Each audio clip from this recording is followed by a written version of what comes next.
Assalamualaikum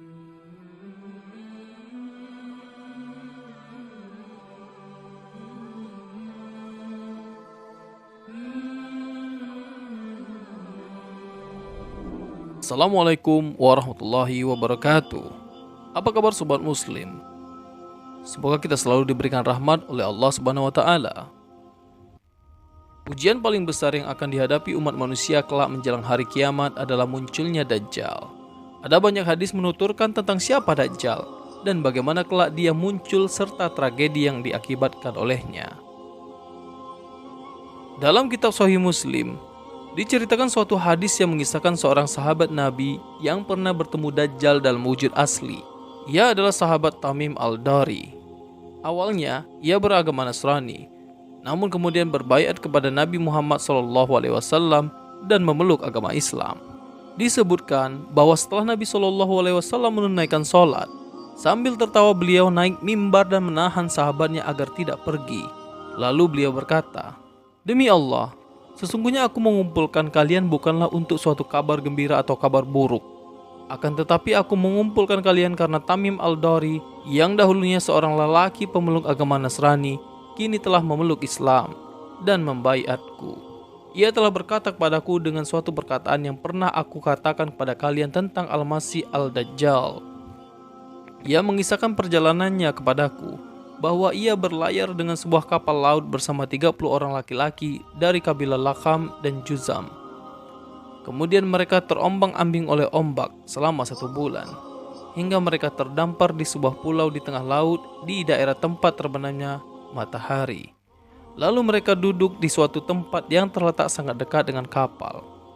Setelah itu mereka masuk ke dalam pulau tersebut, lalu mereka bertemu dengan seekor binatang yang berbulu lebat sehingga mereka tidak dapat memperkirakan mana ekornya dan mana kepalanya karena tertutup oleh bulunya yang terlalu banyak. Mereka berkata, "Celaka, dari jenis apakah kamu ini?" Ia menjawab, "Saya adalah Al-Jassasah." Mereka bertanya, "Apakah Al-Jassasah itu?"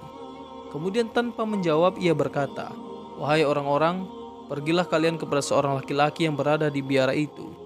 Sesungguhnya ia sangat ingin mendengarkan berita-berita dari kalian." Tamim Al-Dari berkata, "Ketika ia telah menjelaskan kepada kami tentang laki-laki itu, kami pun terkejut karena kami mengira bahwa ia adalah setan. Lalu kami segera berangkat sehingga kami memasuki biara tersebut.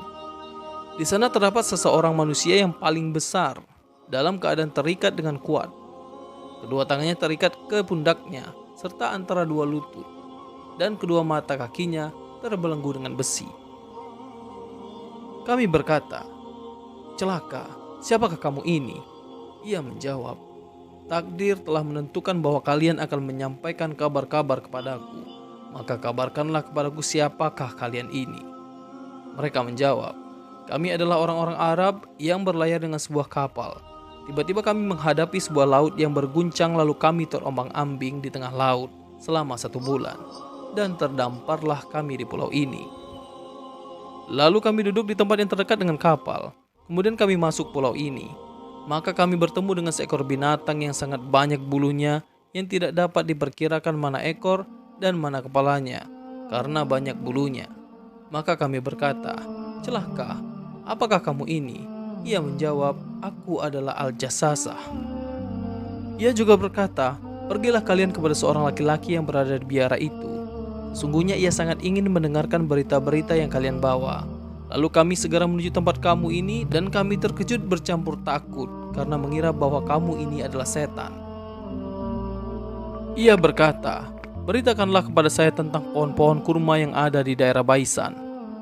Kami berkata, 'Apa yang ingin kamu ketahui tentangnya?' Ia berkata, 'Saya menanyakan apakah pohon-pohon kurma itu berubah.' Kami menjawab, 'Ya.'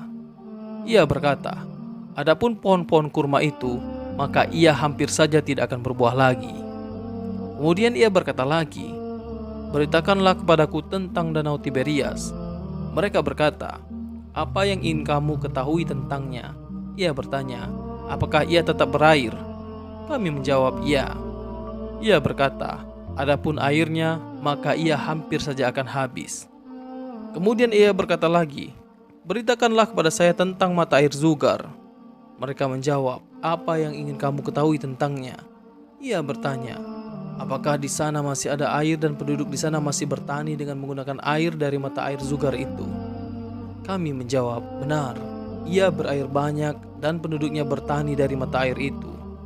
Lalu ia berkata lagi, "Beritakanlah kepadaku tentang Nabi yang ummi, apa sajakah yang sudah ia perbuat?" Mereka menjawab, "Dia telah keluar dari Mekah menuju Madinah."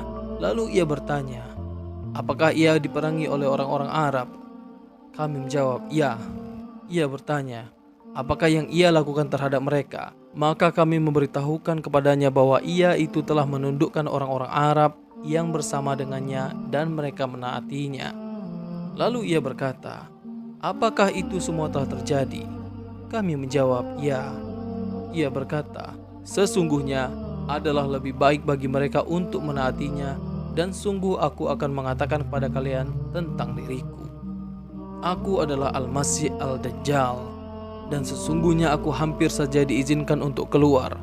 Maka aku akan keluar dan berjalan di muka bumi, dan tidak ada satupun kampung kecuali aku memasukinya dalam waktu 40 malam selain Mekah dan Taibah. Kedua negeri itu terlarang bagiku. Setiap kali aku ingin memasuki salah satu dari negeri itu, maka aku dihadang oleh malaikat yang di tangannya ada pedang berkilau dan sangat tajam untuk menghambatku dari kedua negeri tersebut. Dan di setiap celahnya terdapat malaikat yang menjaganya." Kemudian sambil mengetuk mimbar dengan tongkat, Nabi SAW bersabda, "Ini Taibah, ini adalah Taibah, ini adalah Taibah." Maksudnya Madinah. Beliau bersabda lagi, "Bukankah aku telah menyampaikan hal itu kepada kalian?" Para sahabat menjawab, "Benar." Beliau kembali bersabda, "Sungguh mengagumkan cerita Tamim ini. Ceritanya sesuai dengan yang ingin aku sampaikan kepada kalian tentang Dajjal, Mekah, dan Madinah. Ingatlah, Dajjal itu berada di Laut Syam atau di Laut Yaman. Ia datang dari arah timur." Beliau mengatakan demikian sambil memberi isyarat ke arah timur. Nabi Muhammad SAW bersabda, "Siapa saja mendengar tentang Dajjal, maka menjauhlah darinya. Demi Allah, sesungguhnya seseorang mendatanginya dan mengira bahwa dia adalah orang yang beriman. Lantas dia mengikutinya disebabkan syubhat yang dibawanya." Hadis riwayat Abu Daud dari Imran bin Husain. Itulah tadi kisah tentang sahabat Nabi yang pernah bertemu dengan Dajjal. Semoga kita sebagai umat muslim terhindar dan dijauhi dari fitnah Dajjal. Wallahu a'lam bishawab. Demikian video kita pada kesempatan kali ini. Semoga kisah yang telah disampaikan tadi dapat menjadi hikmah dan pelajaran bagi kita semua. Assalamualaikum warahmatullahi wabarakatuh.